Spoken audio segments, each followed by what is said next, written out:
Então tá, pessoal, eu sou o Henrique e esse é o podcast do site Aparelho Elétrico. O propósito do Aparelho Elétrico é informar, qualificar e inspirar microempreendedores criativos. Nosso conteúdo cai bem para produtores de conteúdo, freelancers, donos de startup e até para quem é funcionário e está procurando um jeito de se aperfeiçoar. E aqui vão os boas-vindas para quem começou a apoiar o Aparelho Elétrico nos últimos dias. Um grande abraço para Euli Diniz e Vitor Arbi. Os dois já foram adicionados no nosso grupo fechado no Facebook e já foram também cadastrados no site do Aparelho Elétrico para acessar todos os conteúdos exclusivos. Se você quiser fazer parte do nosso grupo de apoiadores e também ter acesso a todo o conteúdo exclusivo que só os apoiadores têm acesso, faz o teu apoio em aparelhoelétrico.com/seja da liga.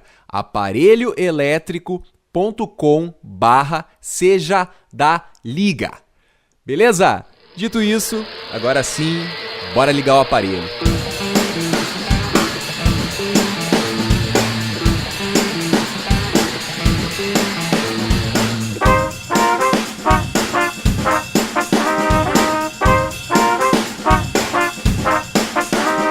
O processo de tu tá jogando coisa ali, parece que ele vai desencadeando outras ideias, né? E aí tu vai no processo de soltar da cabeça, né? É quase mágico. Eu acho que o valor do brainstorming é exatamente esse. É você tirar as ideias ruins do caminho para você poder chegar na ideia que você vai desenvolver.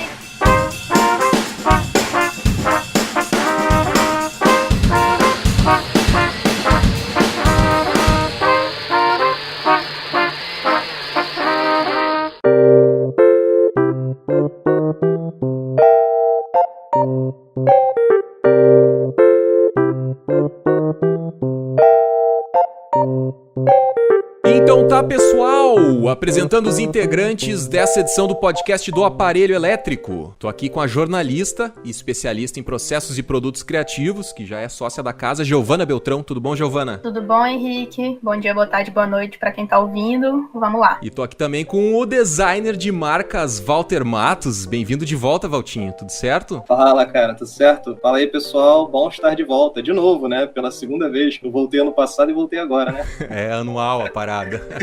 Hoje a gente vai falar sobre brainstorm. Brainstorm geralmente é sinônimo de trabalho em grupo. As agências de propaganda, por exemplo, adoram enfiar um monte de gente criativa em uma sala na esperança de conseguir uma grande ideia. Mas o que fazer quando você trabalha só? Qual a melhor forma para produzir, organizar e validar ideias trabalhando sozinho? Isso é o que a gente vai tentar descobrir no episódio de hoje. Começar papeando com a Giovana. A Giovana adora quando eu começo conversando com ela, né? Fazendo umas perguntas fáceis assim, né, Giovana? Eu tenho uma curiosidade, Giovana. Jornalista faz muito brainstorm ou isso é coisa de quem trabalha com design e propaganda? Até que faz, só que assim, na redação chama reunião de pauta. Ah, reunião de pauta, na verdade, ela é um brainstorm. É, porque assim, uma reunião de pauta geralmente funciona assim, o editor e os repórteres, eles meio que discutem ali quais são as melhores pautas para se cobrir, né? Quais são as melhores histórias e tudo mais. Então, assim, não é um brainstorming no sentido duro da palavra, mas é como se fosse, né? Uma discussão ali, todo mundo opina e tal. Mas e pra ti, por exemplo, escrever uma matéria, né? Por exemplo, se tu tem que escrever uma matéria ou escrever um texto, tudo isso tu tem que organizar essas ideias, tu tem que pensar qual que é o melhor caminho pra tu defender aquele ponto que tu quer publicar ou que tu quer convencer, né, as pessoas, se tu tá passando alguma mensagem que tu precisa que as pessoas assimilem. Tudo isso aí também é como se fosse um brainstorm, né? É, sim, você tem que estruturar, né? Porque texto jornalístico, ele tem uma estrutura bem clara, assim. Você tem que informar. No caso da reportagem, que aí já é um texto mais de fôlego e que você pode escolher pontos de vista, né? Você não necessariamente vai falar sobre todos os aspectos daquele tema, mas de qualquer forma a informação tem que estar ali. Existe muito essa discussão no meio acadêmico e também no mercado de trabalho de jornalismo, que é a questão da objetividade e a subjetividade do jornalista. Não existe um jornalista completamente imparcial, isso é uma falácia, né? Nunca vai existir. Tudo que a gente faz, que qualquer pessoa faz, os seus aspectos pessoais e culturais estão ali envolvidos, né, no jornalismo também. Mas existem ali regras, vamos dizer assim, que direcionam o trabalho do jornalista. Então, tem que estar dentro de uma estrutura. Legal. Por exemplo, assim, para fazer as matérias do aparelho, assim, né, já puxando, né, só para deixar um link depois pra galera aí no aparelhoelétrico.com/notícias, galera lá acompanhar o trabalho da Giovana. Pra escrever essas notícias, Giovana, tu cria uma estrutura ali, tipo, eu preciso dizer isso, e depois tu desenvolve o texto, tipo, faz uns tópicos, assim, e depois tu amarra isso no texto, ou meio que tu vai fazendo tudo direto, assim? O básico do texto de notícia, no primeiro parágrafo, é o que a gente chama de lead, né, o primeiro parágrafo de uma notícia. Então, esse parágrafo, assim, grosso modo, ele é, vamos dizer assim, um resumo. Na faculdade de jornalismo a gente aprende isso, que no primeiro parágrafo você tem que responder algumas perguntas básicas, né? Então, é quem, onde, por quê, como. Você tem que dar ali aquele resumo ali, aquele apanhado para o leitor, para ele ver se ele tem interesse em continuar a leitura. Já tenho isso em mente, né? Quando eu estou escrevendo notícia, eu já tenho ali esse template na cabeça, vamos dizer assim. Então, a partir da pauta que a gente resolve fazer no dia, eu tenho que ver quais são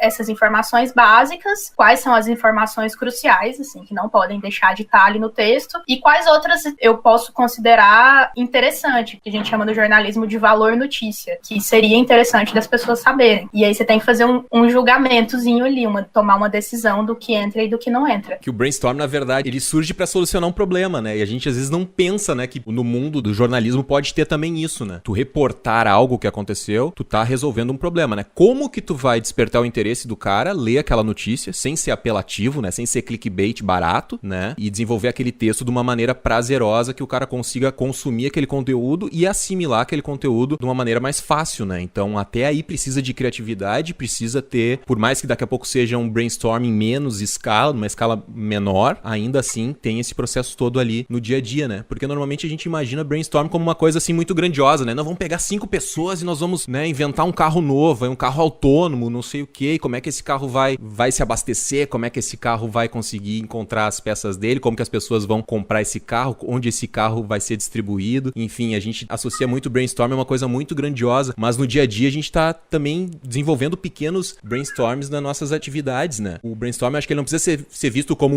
um evento. Agora eu vou parar e vou fazer um brainstorm. No dia a dia, em pequenas tarefas do dia a dia, ele tá presente também, né? Eu acho que para quem trabalha produzindo, é mais uma etapa do processo produtivo do que um evento, assim, né? Quando a gente escuta brainstorming, já pensa em um monte de post-it colando para um monte de lado e fazendo um monte de coisa, e não necessariamente, né? Tipo, eu acho que é uma maneira, assim, de você colocar tudo que você tem ali à sua disposição, na sua frente, para você poder tomar uma decisão ou conseguir pensar em uma coisa mais criativa, né? Dependendo. Você pode fazer uma reportagem especial, por exemplo, que tenha vários aspectos, que tenha vários braços, que tenha vídeo, que tenha infográfico, por exemplo. Isso aí você vai demandar um time e você vai precisar que esse time converse. E o produto no final é um só. Então tem que ter ali algum tipo de direcionamento coletivo mesmo. Você precisa fazer isso. Mas é uma etapa, né? Uma coisa que você tem que fazer para poder fazer a próxima coisa. Sim, agora tu pintou assim um brainstorm ideal, né? Cheio de post-it e as pessoas tendo um método a ser seguido. O que eu já participei em agência de propaganda de brainstorm, que era totalmente improdutivo, assim, era um negócio tipo, o diretor de criação chegava e falava assim, tu e aqueles dois ali, tipo, tu, diretor de arte, pega aqueles 2 redatores ali e chama eles pra fazer um brainstorm pra esse anúncio aqui, não sei o que. E aí ficava nós 3 numa salinha lá, falando, jogando ideia solta e nada se resolvia, sabe? Tipo,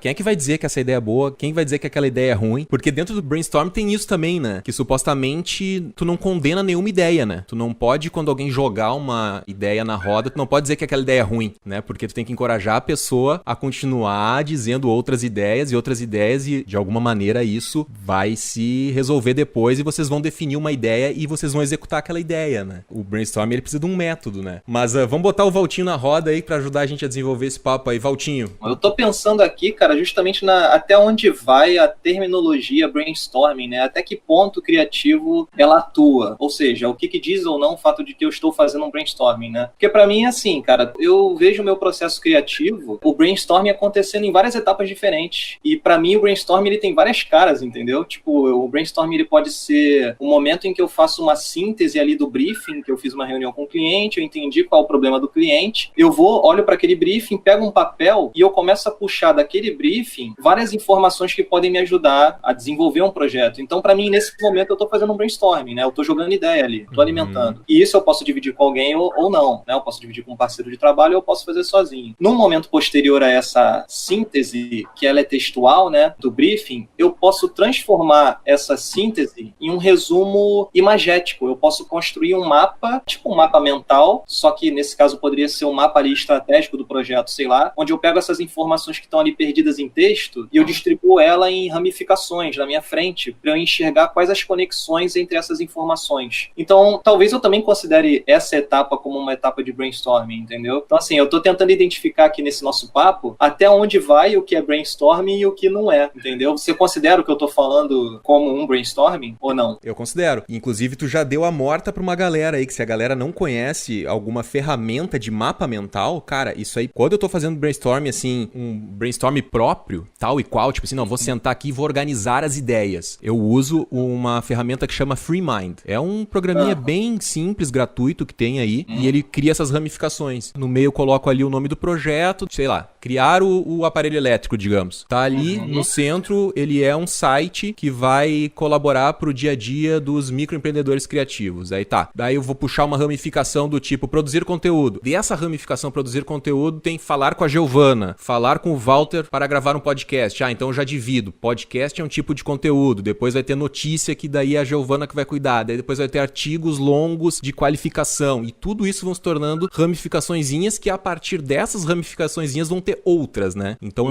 é um mapa todo conectado de ideias, né? Um mapa mental ali que tu vai descarregando as tuas ideias, né? Eu considero, assim como tu, cara, não é simplesmente o processo de tu tá... Porque tem criatividade em negócios também, né? Porque a gente criativo pensa muito... Nós dois que somos da área de design, direção de arte, eu acho que pra nós, pra nossa galera, pra essa tribo desse lado, tá muito associado ao negócio de tu sentar e criar uma marca, por exemplo. O brainstorm de criar uma marca agora. O brainstorm de criar um anúncio. Daí tu começa, não necessariamente rascunhar, mas levantar ideias, né? Jogar hipóteses, né? Eu acho que o mapa mental é isso que você falou, cara. Ele pode te ajudar a sintetizar ideias em diferentes etapas do processo. Então, hoje, no meu processo criativo, e eu trabalho com marcas, né? Ele atua em dois momentos, cara. Um momento onde eu faço essa síntese do briefing através de um mapa que eu hoje chamo de mapa estratégico, onde eu vou pegar ali o posicionamento do cliente, qual é o objetivo, vou ali criar ramificações sobre os concorrentes, o tipo de cliente e tal. E num segundo momento, eu faço o mapa mental. E aí o mapa mental é justamente para buscar essas palavras associadas ao que eu encontrei nessa síntese e aí buscar mais ramificações que vão me gerar ideias para os primeiros desenhos. Ao mesmo tempo, enquanto isso está acontecendo, eu também já estou rascunhando no papel. Desde o início do projeto, às vezes eu saio da reunião de briefing com ideias. Então é um processo que tem uma estrutura, mas ao mesmo tempo, no meu caso, ele acaba também sendo caótico.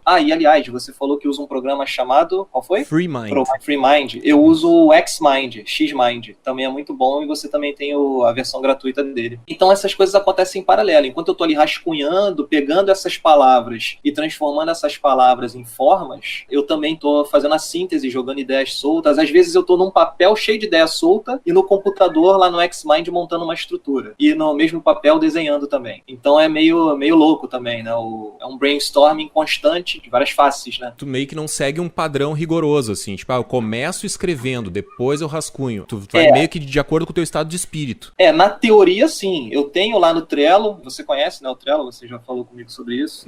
Eu monto uma estrutura ali no Trello, onde eu separo o projeto da seguinte forma. Eu tento dividir em poucas etapas e cada etapa mestre com algumas subcategorias, né? Então tem lá a fase de imersão. A fase de imersão eu deixo registrado lá no Trello, onde eu vou ter o briefing, o registro do briefing, a síntese, essa análise, o mapa mental estratégico, o mapa mental de palavras soltas. No finalzinho disso tudo, na fase de layout, que é um segundo momento, eu venho para os rascunhos. Só que eu já estou rascunhando desde o início. A única diferença é que quando eu chego nessa segunda etapa mestre, os rascunhos já começam a ser mais direcionados, porque eu já sintetizei tudo. É meio que por aí, do jeito que você falou. Não necessariamente de acordo com o meu estado de espírito, mas acaba acontecendo com frequência. Em todos os projetos eu estou fazendo tudo ao mesmo tempo ali, principalmente nessa fase inicial. Depois é que ele vai ganhando corpo, né? Com base no que vai nascendo através desses desses brainstorms aí. E uma coisa que tu falou que eu acho que é bem interessante, que eu acho que a Giovana também vai concordar, que é a questão de assim, tu vai anotando várias ideias ali, tu não te bloqueia muito, que depois tu seleciona quais são as ideias que realmente vale a pena ir pra frente. É isso? Isso. Você vai jogando lixo fora, né, cara? Sim. Vai jogando ideia fora. Tu vai jogando ideia das mais absurdas possíveis, cara.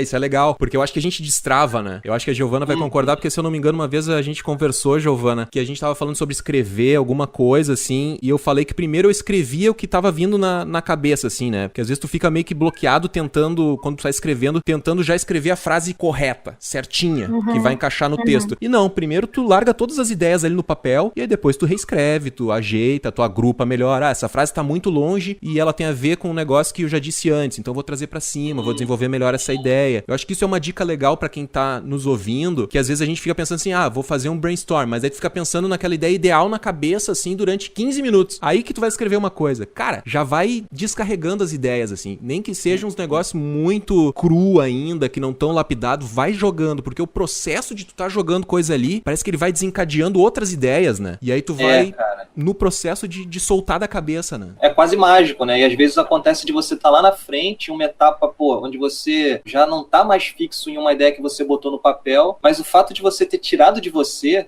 ter jogado ou no papel ou no computador, né? Não importa como a pessoa faça, mas você vai, talvez, em algum momento remeter aquela ideia. Peraí, mas eu anotei em algum momento tal parada. Aí tu tá lá, 2 semanas de projeto, tu volta e tu vê a utilidade de uma parada que você soltou da tua cabeça 2 semanas atrás. Em relação a texto, eu acho que, assim, a dica é não subestime o processo de edição. A edição, ela existe por um motivo. Esse ano eu tô completando 12 anos de jornalismo, assim, de comunicação, e até hoje eu edito bastante meus textos, porque não tem como você organizar um texto perfeito na sua cabeça, é impossível. Psicografar o negócio, assim. Pois é, nem tenta, porque não dá. Assim, simplesmente, a edição, ela existe pra isso mesmo, pra lapidar o texto. Não precisa ter medo de errar, eu acho, né, durante o processo. Eu acho que o valor do brainstorming é exatamente esse, é você tirar as ideias ruins do caminho pra você poder chegar na ideia que você vai desenvolver e que eventualmente vai chegar no final, né, do projeto. Seja um texto, que pode ser um processo de 1 hora, ou de meia hora, ou uma marca, ou um site, ou um projeto maior que você vai ficar ali, tipo, algumas semanas ou alguns meses fazendo. Eu acho interessante ouvir como é o processo dela, por ela ser jornalista, porque a gente também produz conteúdo, né, Henrique? Só que eu, não sei se é o teu caso, mas no meu caso eu nunca tive nenhum treinamento jornalístico, nenhum treinamento de como se escrever corretamente, né? Então o meu processo de escrever pro blog, tudo bem que eu já não escrevo há muito tempo, ele era muito caótico, cara, mais caótico ainda, porque para eu alimentar as minhas ideias, eu ficava assim, com um livro aberto na minha frente, aí eu anotava no papel aqui, minha referência desse livro tá na página tal, aí procurava outros artigos, vídeos e tal, ia deixando tudo aberto aqui em 500 abas no meu computador, e anotando essas referências, e depois alimentando em tópicos, aí já no próprio Word, o que eu queria falar, sobre o que eu queria escrever. E aí depois, essas palavras soltas, poderiam estar no Word ou no papel mesmo, eu ia transformando num texto, e aí vem introdução, etc, né? Mas também ocorre o brainstorming dessa forma, um pouco caótica também para escrever, no meu caso. Eu uso pra escrever, eu uso também o Free Mind. Tipo, quero escrever um artigo foda sobre como prospectar clientes. Daí eu vou lá, boto como prospectar clientes. Aí qual vai ser o título? Daí já puxo uma ramificação. Aí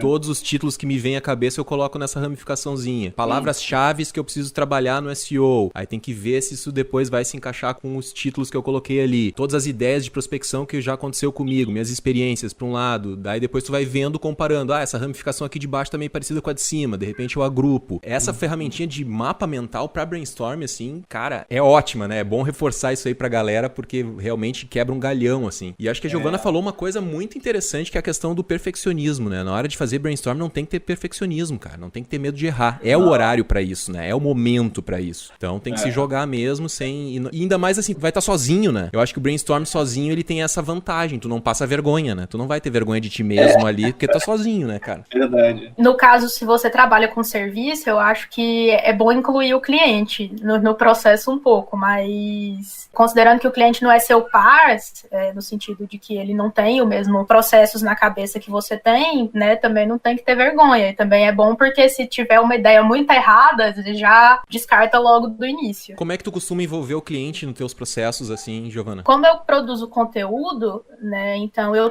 tento, nem todo cliente meio que se insere, assim, de uma forma muito tão imersiva, assim. Mas, igual agora eu tô trabalhando com uma amiga minha, e talvez seja fácil porque nós já somos amigas, mas ela é engenheira civil, e eu tô ajudando ela com um posicionamento nas redes sociais e tudo mais. Ela é muito envolvida, tudo que eu vou falar com ela, assim, toda ideia que eu tenho eu discuto, e ela já me fala, assim, o que pode dar certo e o que não, porque a área dela, a engenharia civil, é uma coisa que eu não tenho nenhuma noção. Até pra eu poder conhecer melhor o dia a dia de trabalho dela e essas coisas, tudo que, assim, que toda ideia que eu tenho, toda coisa que eu tô desenvolvendo pra ela, eu tento envolvê-la no processo. Eu mostro exemplos, né, explico por que o texto tá desse jeito e não desse jeito, essas coisas, e isso ajuda demais, assim, porque cada vez mais eu vou entendendo a linguagem dela, e isso melhora muito mais a minha produtividade, né, quando eu tô trabalhando pra ela, porque aí eu já, dependendo do assunto, eu já meio que sei, assim, isso aqui não vai dar muito certo, porque a gente já conversou sobre isso antes, então, talvez melhor não, então vamos com esse conteúdo aqui. Desse jeito, eu acho que tá funcionando bem, assim, até a página dela tá indo muito bem, a gente fez um Instagram profissional pra ela, não tem nem um mês e já tá com quase 1.000 seguidores. Opa, legal, hein? Eu acho legal, assim, esse negócio de tu botar o cliente na história, mas também pode ser problemático em alguns casos, se não souber conduzir isso direito, né? Depende muito, né? Depende tanto do tipo do serviço, e eu acho que aí também, quando é produto, né, você vai produzir um produto final, também muda a dinâmica, né? Tem que ter mais esse momento criativo, assim, seu mesmo, né? Como produtor, como designer, como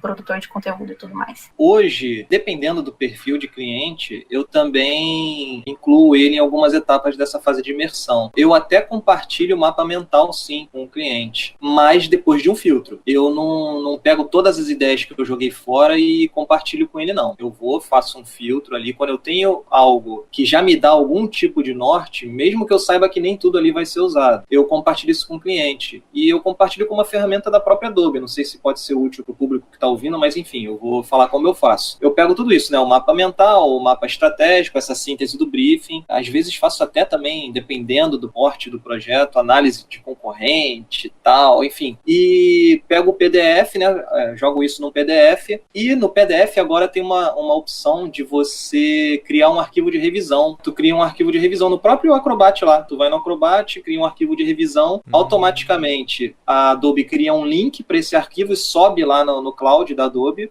E o cliente pode chegar lá, tipo, ele vai lá, acessa o teu PDF através desse link. Você criou no seu computador, mas automaticamente ele cria um link. Seu cliente acessa esse link e vai lá, entra no mapa mental e, começa a fazer as críticas e observações dele. Isso aqui é legal, ou então, eu tenho essas ideias aqui para somar, ou isso aqui eu acho que não é um bom caminho. Então, hoje eu faço dessa forma. Não são todos os clientes que eu faço isso, tá? Depende muito do perfil. Eu faço uma seleção, assim. Mas tem funcionado bastante, cara. Quando eu uso, tem acrescentado bastante, assim, no meu processo. É interessante. Eu acho que a Giovana trouxe um ponto que é bem legal. Esse negócio de trazer o cliente e tal pra parada, pro processo criativo, porque a gente que trabalha sozinho, a gente fica muito sem ter uma segunda opinião, né? Eu confesso que eu tenho muito problema com pedir opinião das pessoas, assim, porque me trava muito. Eu passei a ideia pra alguém, Walter, eu tô pensando em fazer isso aqui. Aí o Walter me dá a opinião dele. Mesmo eu sabendo que o que eu tô fazendo, daqui a pouco o Walter vai ter a visão dele, com a bagagem dele. Eu não tenho como passar todo o meu background pro Walter pra daí ele dar uma opinião e tal. Não tem como, né? Tu fica ainda refém da opinião daquela pessoa. E eu costumo ficar muito... talvez essa ideia não seja boa. E aí eu boto ela pra debaixo do tapete. Eu esqueço, talvez não seja boa. Qualquer negativa que eu recebo. Então eu sou muito assim de tipo, pegar e botar... Não, eu tô a fim de testar um negócio diferente no aparelho, eu vou lá e vou fazer. O público vai me dar o feedback. Se o público gostou, não gostou, se acessou, não se interessou, eu sei que vale a pena continuar fazendo aquilo. Só que, claro, isso é com processo com quem tem um blog, tem um veículo onde tu publica coisas, quem produz conteúdo. Não é a realidade de muitos profissionais independentes, muitos profissionais criativos, microempreendedores criativos. Então, tu trazer o cliente para esse processo de brainstorm, tu já tá meio que também resolvendo essa treta de ter uma segunda opinião, né? De tu ter uma segunda opinião, que eu acho que é um problema para quem trabalha sozinho. Porque às vezes tu acaba fazendo todo aquele trabalho, aí tu lança pro cliente lá, por mais que tu tenha coletado o briefing, tudo direitinho, tenha feito isso, aquilo, tudo, como manda o figurino, figurino, chega lá no cliente, ele, não, cara, não dá pra ser isso aí por causa disso, aquilo, e aí tu perdeu um tempão valioso fazendo aquilo e de repente não vai conseguir aproveitar quase nada daquilo. Então tu envolver o cliente no processo, tu já evita que esse tipo de situação aconteça e o cliente vai acabar sendo um pouco o teu duplo ali, né? Porque vai ter essa segunda opinião, né? E ele se sente incluído, né, participando e tal. Acho que isso também ajuda, facilita na hora de ele entender como foi o processo e tal, e aprovar mesmo o projeto, ver que funciona, né? E tu tem, cara,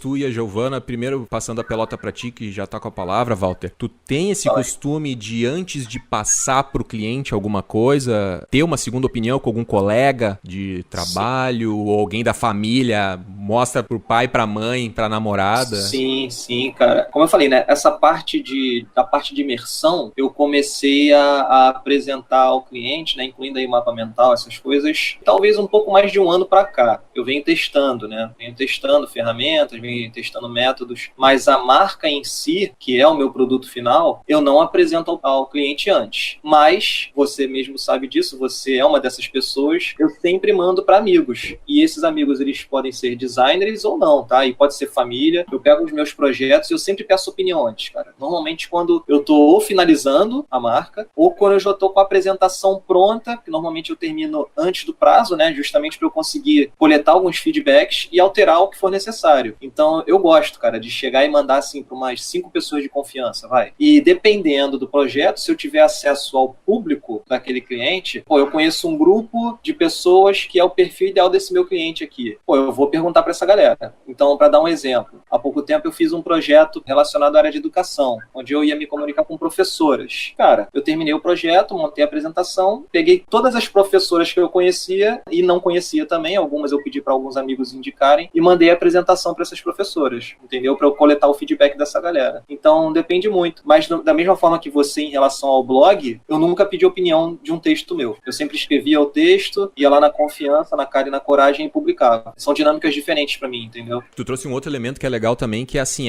eu até brinquei ali, tu mostra pro pai e pra mãe, né? Tem que se preocupar em mostrar pra pessoas que são... O ideal é mostrar pra quem é o público mesmo, né? Se tu conseguir validar, que nem tu falou, se tu tem acesso a um determinado grupo, aí como tu falou das professoras e tal, esse é o ideal, né? Mas nem sempre a gente tem acesso a esse grupo, né? E é isso que me deixa um pouco acanhado, cara, porque às vezes tu tá trabalhando num projeto que tu quer uma segunda opinião, tu acaba mostrando pra um amigo, alguém de confiança, mas aquela pessoa não tá com o mindset correto pra analisar aquilo, porque ela vai olhar pelo viés dela ali, mas não sei se vai vir uma opinião 100% que tu pode te embasar, sabe? O que tu vai conseguir tirar, de repente, desse feedback é mais alguma coisa, se tem alguma coisa gritante ali, que, isso aqui tá parecendo um pênis entrando, não sei, que às vezes pode, mas né? Acho que é por aí também, cara, isso também ajuda. Eu peço também, cara, até na época que eu já trabalhei com isso há muito tempo, então quando eu morava com a minha mãe, mostrava pra ela também, cara, dá uma olhada aqui, o que você enxerga? Normalmente, assim, nessa etapa, o que você enxerga aqui? E aí, às vezes, se a pessoa te transmitir os valores que você quer, perfeito, então você já sabe que tá no caminho certo, por mais que seja uma opinião genérica, entendeu? E nem sempre o cliente vai estar pagando pra você fazer uma pesquisa mais aprofundada, né, cara? Depende do orçamento que você tem na mão também. Tem a situação ideal e a situação que o budget deixa de fazer, né? Exatamente. Eu não vou fazer uma pesquisa com um universo de 1000 pessoas se eu não tô recebendo pra fazer essa pesquisa, entendeu? Tem todos esses pormenores, né, Giovana? No meu caso, depende do tamanho do projeto, né? Igual as notícias que eu escrevo para aparelho, por exemplo. Não faz sentido eu todo dia ter que procurar alguém pra ler e me dar uma opinião. Não, Giovana, não me diz que tu simplifica o processo no aparelho, Giovana. Essa pessoa é você.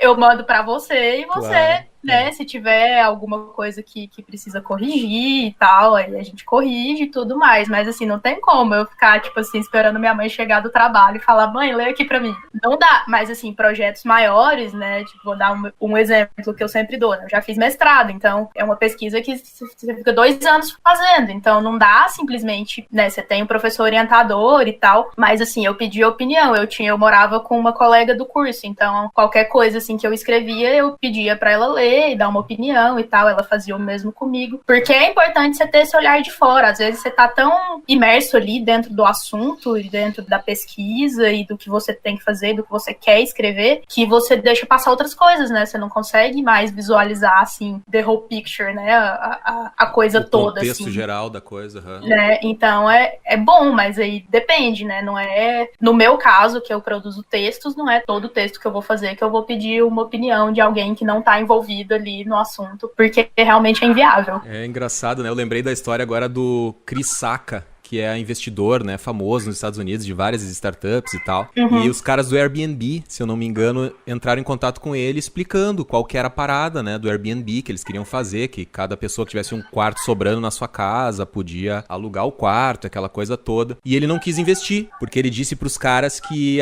alguém ia ser morto num quarto, né? Países muito violentos, aquilo lá não ia funcionar e tal, né? Imagina se os caras do Airbnb tivessem esmurecido, né? Quando, tipo assim, realmente esse cara tem... E, tipo assim, ele é um cara muito conhecido, conceituado, né? Eles poderiam ter botado a ideia deles abaixo ali, né? Tipo, não, vamos desistir porque realmente isso aqui não faz sentido, né? E o Airbnb, eles foram em frente, conseguiram outros investidores e, né? Não precisa nem dizer em que pé que anda o Airbnb hoje. Tô contando isso só pra ilustrar, porque a opinião dos outros é importante, mas também ela não pode ser o veredito, né, final das tuas ideias e tal. Não significa que uma pessoa não entendeu o texto da Giovana que ela não deva seguir em frente com aquele texto. Peço opinião, mas acho que com parcimônia, né? De repente, assim, é um jeito mais fácil de esmiuçar pro ouvinte. Você tem que considerar que se você tá falando com uma pessoa de fora, que não tá ali inserida naquele universo, é uma opinião leiga, né? Então, assim, a pessoa vai te dar uma impressão, uma opinião, né? Ela não tá se baseando no mesmo conhecimento que você tem, né? Então, você tem que saber filtrar esse feedback também.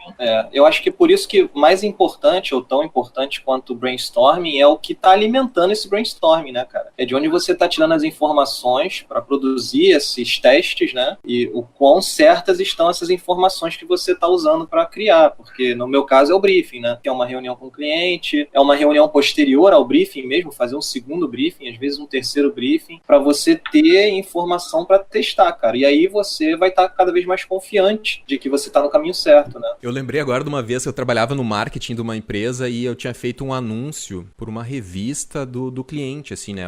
A empresa onde eu trabalhava. E aí o cara falou assim, Henrique, eu gostei, mas mostra aí pra todas as pessoas da empresa. Tipo assim, a empresa na época tinha umas 20 pessoas. Aí eu tinha que levar o anúncio pra todo mundo, cara. Para as pessoas darem opinião, assim. Se a maioria gostar, a gente publica. Cara, daí foi pessoa do comercial, pessoas dos serviços gerais, pessoal da segurança, cara, de expedição, de produto, todo mundo deu opinião sobre o anúncio. Cara, eu achei insano, assim, a ideia do chefe. Eu não sei se ele não gostou e queria transferir a responsabilidade pra equipe. Se a equipe gostar, beleza, a gente faz. Ou se ele, né, queria simplesmente se eximir. Tipo, cara, eu não quero decidir isso aí. Isso é complicado, né? Eu não recomendo que façam isso. E se o cliente de vocês fizer isso, acho que tem que dar um jeito de contornar. Tem que pegar, vamos pegar aqui as pessoas da diretoria. Mas, assim, em resumo, eu acho problemático, sabe? Tu mandar pra todos os funcionários da empresa um negócio pra eles aprovarem, cada um da sua opinião, né? Eu acho que tem que ter as pessoas especificadas. Olha, as pessoas que vão opinar sobre isso aqui é diretor tal, diretor X, pessoa Y e acabou, né? Não tem que fazer muito ficar rifando pra todas as pessoas da empresa. Calma, né? Não é assim que se faz,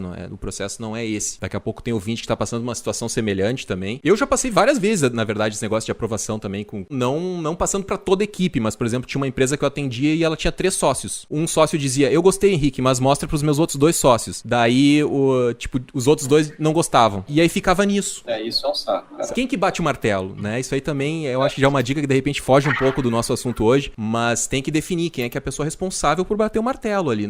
Eles não podem deixar, tipo, tu decidir. A empresa tem que decidir. É escolher um sócio pra representar todos, né, cara? Ele ser a voz, ele tem que conversar com os caras antes, com os sócios ou sócias, e depois vir te dar uma feedback, né? Exatamente. Uma coisa que eu tenho usado muito hoje em dia no meu processo de trabalho é timer. Tô controlando muito meu tempo. Tipo assim, eu vou agora caçar umas pautas pro aparelho, eu vou ficar 1 hora fazendo isso. O que eu conseguir fazer em 1 hora, ótimo. Se eu não conseguir fazer, paciência, fica pro outro dia.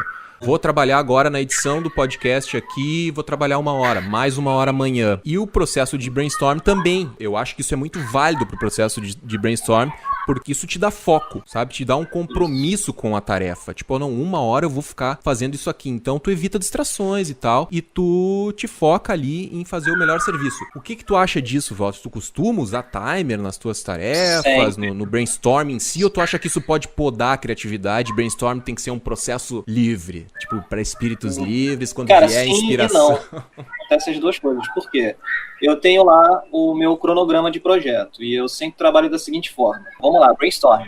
eu vou estipular no máximo 40 minutos para eu trabalhar no brainstorming, se eu estiver aqui no computador, né? E é exatamente do jeito que você falou. Se nesses 40 minutos eu não terminar o que eu estiver fazendo, eu continuo depois. Eu sempre boto esse período, no máximo 40, 50 minutos, porque eu já percebi que no meu caso, se eu botar 1 hora e meia, quando chegar nesse momento eu já estou dispersando. Já estou olhando o celular, entendeu? Eu não aguento ficar 1 hora e meia direto aqui focado 100% na maioria das vezes. Então, eu boto ali 40 minutos, que é a minha média, e em 40 minutos eu não olho nada, não abro o Facebook, não faço nada. Fico ali focado e paro, vou para outra tarefa. Só que o brainstorming, aí é que tá, o brainstorming nem sempre vai acontecer somente quando eu estiver no computador. Então, até falei, eu gravei um programa ao vivo chamado Scaleno. E aí lá a gente falou sobre algo parecido e eu contei um caso que também acontece, é comum eu estar no banheiro tomando banho e, cara, anotando no vidro do box ali, cara, as minhas ideias. Tipo, vou tomar banho, nada a ver, não tô nem naquele projeto, mas, cara, vem ideia, eu tô anotando. Daqui a pouco eu venho, pego o celular e anoto, eu vou direto pro computador e anoto um papel. Ou então eu posso estar na rua, tô dentro de um ônibus, eu tô dentro de um shopping, sei lá, vem ideia, cara, eu vou lá e registro. E nem tudo acaba sendo contabilizado ali num cronograma. Às vezes se perde, né? Tipo, você não vai contabilizar tudo. Mas sim, eu sempre tento trabalhar dentro de uma pressão de horário, sacou?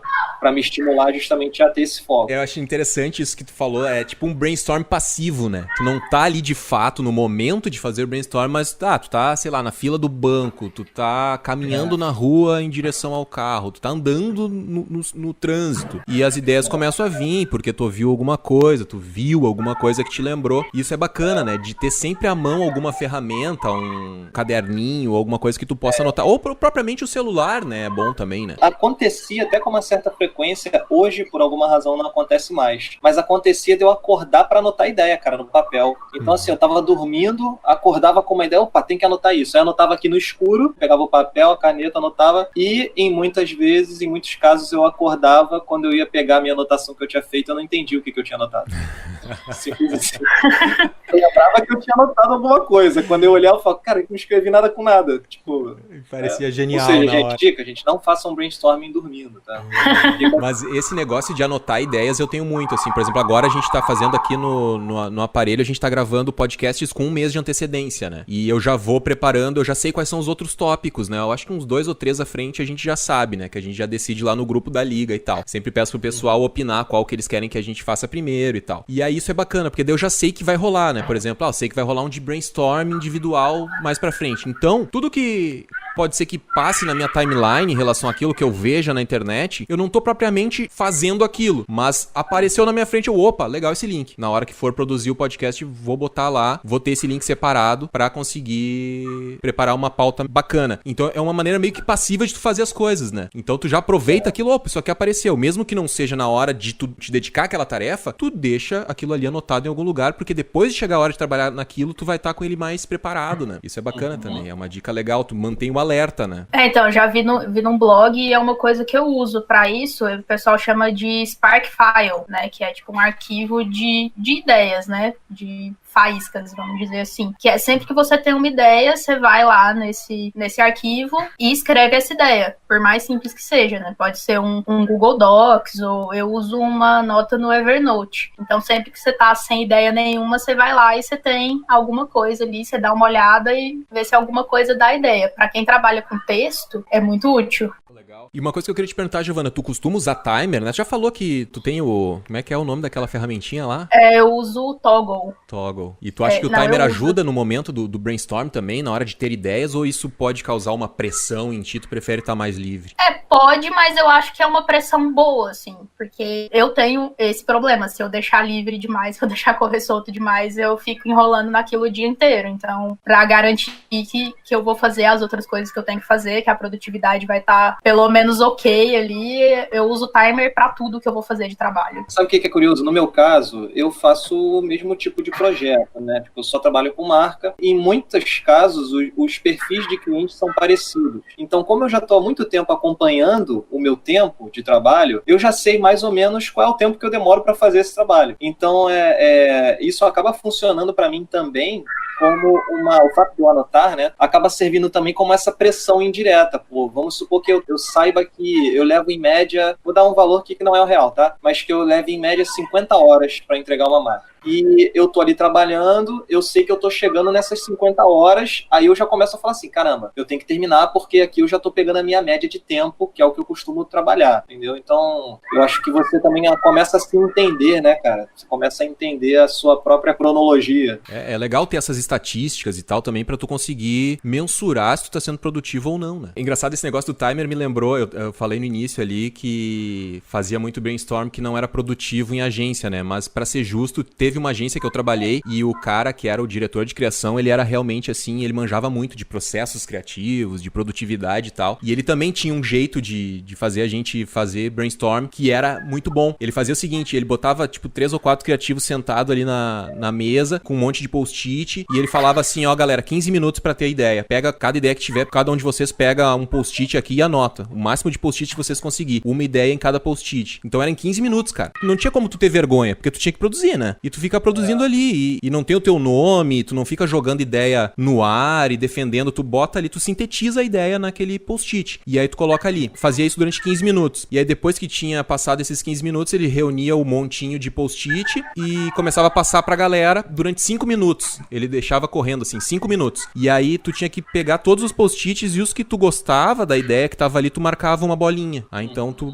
gostei dessa ideia aqui, marca uma bolinha e devolve pro monte. Aí pegava outro que tu não tinha visto ainda. Não gostei, não marca nada. E aí depois ele pegava desse montinho, os que estavam com mais bolinhas marcadas era a ideia que mais a equipe tinha gostado. Então era uma maneira bem ágil de fazer o brainstorm, né? Eu não sei se isso efetivamente pro business do cliente lá no final das contas se aplicava, porque me parece assim um jeito meio... Eu que sou um cara ansioso e gosto de me antecipar e de ver todo o contexto das coisas e estudar bastante cada caso, cada ideia que tu tem que resolver, me parece que era um jeito muito prático demais de resolver o negócio. Mas no final das contas lá até resolvia, sabe? É uma maneira de fazer o brainstorm funcionar de um jeito mais prático, né? Em resumo, é isso, assim. Walter, tu já participou de alguma coisa nesse sentido, assim, cara? Sim, só que com uma pessoa só. Eu e um cara. A gente foi pra gerar ideia pra um projeto, em parceria. Foi exatamente esse processo, em post-it, e a metodologia também muito parecida. Era eu e ele a gente foi no, sei lá, um desses fast food aí da vida, e sentamos na mesa, cara, e começamos a anotar. Cada um nos seus post-its ali. Estipulamos um tempo, que eu acho que foi até menor, acho que foi 10 minutos. E aí, depois desses 10 minutos, a gente também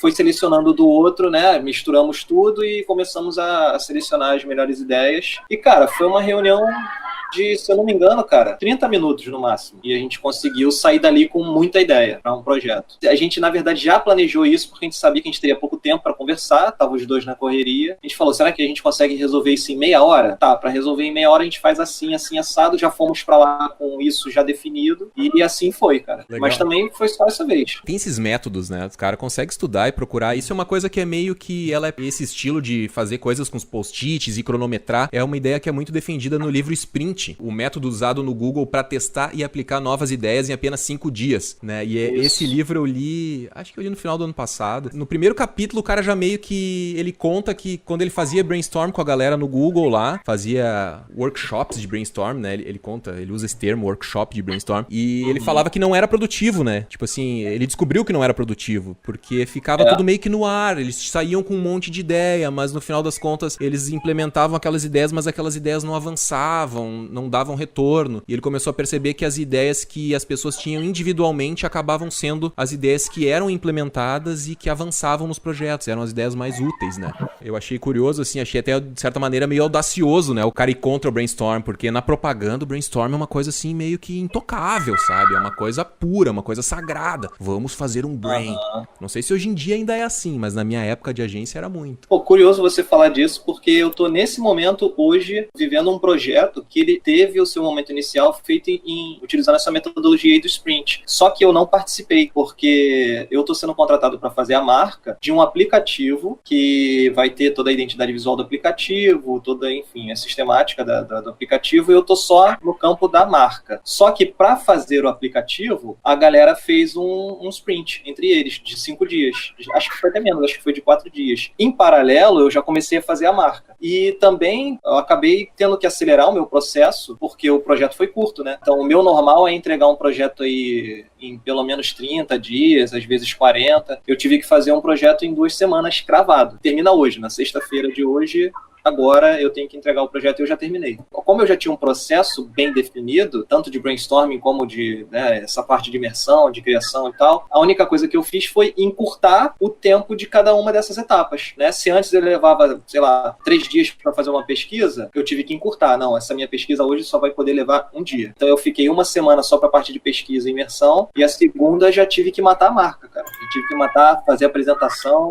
mas infelizmente não participei, não tive como participar lá da reunião de sprint deles, porque senão eu não andava com o meu lado, né? Ah, sim. Eu nunca participei, eu só li o livro ali, achei bem legal, assim, e aprendi várias coisas, adotei algumas coisas no meu dia a dia, mas o sprint em si, assim, eu nunca fiz, eu nunca participei. E pra ti, Giovana, tu já participou de algum sprint? Sprint não, só o brainstorming tradicional mesmo. Eu, sei um pouco porque eu fiz especialização, né, em processos e produtos criativos, então li um pouco, mas bem por cima, assim. É um pouco parecido com design thinking, né? Eu estudei muito durante a especialização, que, você tem os prazos e tal, e você tem que pensar na solução do problema o tempo inteiro e tudo mais. Muito bem. Giovana, eu acho que tu não falou a respeito do mapa mental, né? Eu não sei se tu chegou a usar, o que tu acha da ferramenta e tal. Então, mapa mental eu uso, mas depende do que eu tô fazendo, né? No caso dos textos, eu já meio que já internalizei as estruturas, então é meio que chovendo molhado, né? Então eu já meio que sei mais ou menos o caminho que eu vou seguir. Eu uso uma ferramentazinha bem simples, ela chama Coggle, Coggle,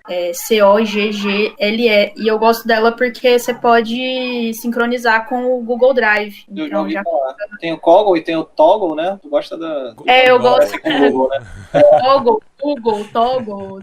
Então eu uso ela porque sincroniza com o Google Drive, então se eu tiver, por exemplo, que acessar de outro computador, já fica mais fácil. Muito legal. Mas depende, né? Eu uso para projetos maiores, assim, para reportagens maiores, para textos de mais fôlego, assim. Para notícias e artigos, geralmente não. Legal. Aí vai no papel mesmo ou você faz um brainstorming? Depende. Geralmente, igual para artigo, né, marketing de conteúdo, se eu tiver que criar a pauta, então eu já, criando ali a pauta, eu já sei mais ou menos quais vão ser os intertítulos e aí eu já vou anotando no Word mesmo, e eu já uso ali aquele título do intertítulo para guiar a minha escrita, né? Para notícia também, notícia não é um texto longo, geralmente, né? Ele é um texto bem curto e ele tem um propósito muito claro, que é o de informar. Então, se eu organizo as informações e enquanto eu tô escrevendo, eu vou vendo qual que é o melhor jeito de transmitir aquela mensagem. E aí, depois, na edição, eu vejo se tá coerente e dou uma revisadinha também para ver se tem algum erro, né? Algum erro de digitação, ou erro de português e tal, e aí já mando, né? Já encerro. Giovana, aproveitando que tu tá com a palavra, já amarra o assunto, solta aquele hack fantástico que a galera fica esperando até o final. Vamos ver o que a Giovana vai falar agora. Agora vai botar uma pressão na Giovana. Menos.